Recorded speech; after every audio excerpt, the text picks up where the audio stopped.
Hello and welcome to ESAT. I am Ngudu Walde with the news. The Ethiopian parliament today passed an amnesty law to pardon those individuals that the government formerly accused, charged and/or sentenced after alleged crimes such as attempted to overthrow the government, outrage against the constitution, treason and other political crimes.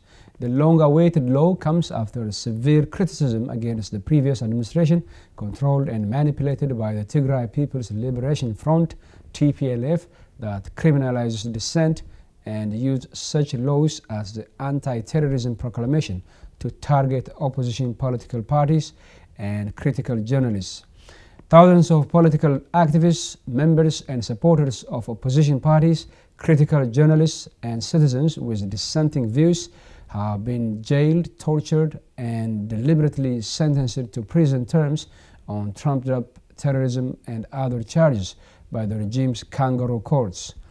Many of those have been released in the last few months after a nationwide protest against the TPLF and international uproar and condemnation of human rights abuses by a security and intelligence controlled by an ethnic party.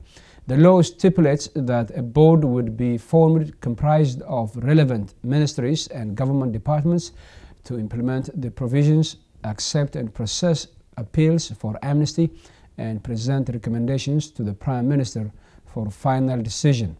Prime Minister Abiy Ahmed, appointed in April, has oversaw the release of thousands of political prisoners, including leading members of opposition groups and journalists. He is also credited for proposing economic and political reforms in a nation that was ruled with iron fist by ethnic oligarchs.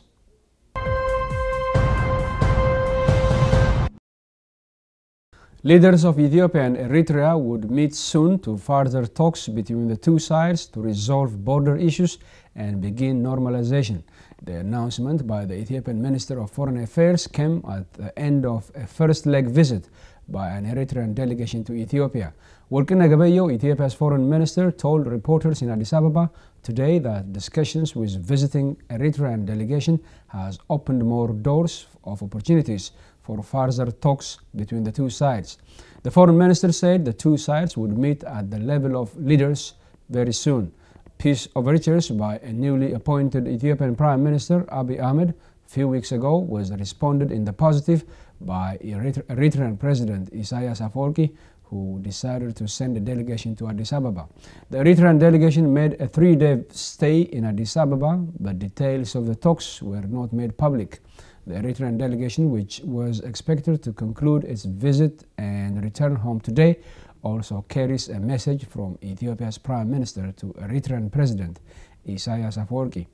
Ethiopia and Eritrea have broken a wall of acrimony of 20 years when Addis Ababa announced 2 weeks ago that it would fully implement the Algiers Agreement and the decision of a boundary commission, two binding commitments that came after a 2-year bloody war that began in May 1998 and ended in June 2000, claiming the lives of at least 70,000 people.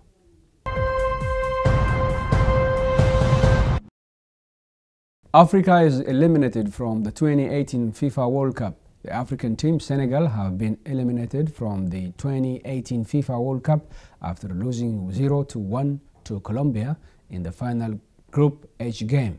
The Lions of Teranga, who were the only remaining African side in the tournament, became the first side in history to be eliminated from the World Cup based on their fair play points. Senegal ended their campaign level with points with Japan, who also lost their final game 0-1 to Poland, but the Senegalese were eliminated because they had more yellow cards than the Japanese. Japan and Senegal have the same number of points, goal difference and goals scored. It came down to disciplinary record to decide the runner-ups. Japan progressed with 2 fewer yellow cards than the African side. This will be the first time since the round of 16 came into being in 1986 that there will be no representation of an African side. That ends the news. Thanks for watching.